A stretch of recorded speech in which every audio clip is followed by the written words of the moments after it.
একটা আমলের কথা বলেন যাতে আমি জান্নাতে চলে যাব। তখন রাসূল সাল্লাল্লাহু আলাইহি ওয়াসাল্লাম বললেন, ও মামা, আলাইকা বিসম ফাইন্নাহু লা ইদলা লাহু।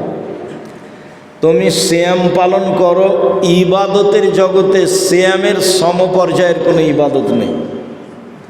সিয়ামের সমপর্যায়ের কোনো ইবাদত পৃথিবীতে নেই। সিয়াম ভিন্ন ধরনের ইবাদত।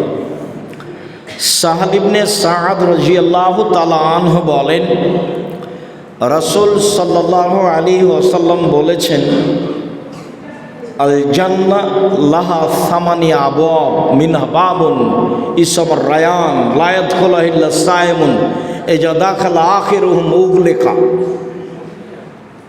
জান্নাত একটি, দরজা আটটি। জান্নাত একটি, দরজা আটটি। জাহান্নাম একটি, দরজা সাতটি। জাহান্নাম একটি, দরজা সাতটি। আর জান্নাত একটি, দরজা আটটি। তার একটা দরজার নাম হচ্ছে রায়ান। রায়ান মানে পানি পান করে তৃপ্তি লাভ করা। ফি রিওয়ায়াতিন, অন্য এক বর্ণনা এসেছে যে দাখালা শারেবা ওমান শারেবা লাম ইয়াজমা আবাদা। যে ব্যক্তি এইখান দিয়ে প্রবেশ করবে সে যদি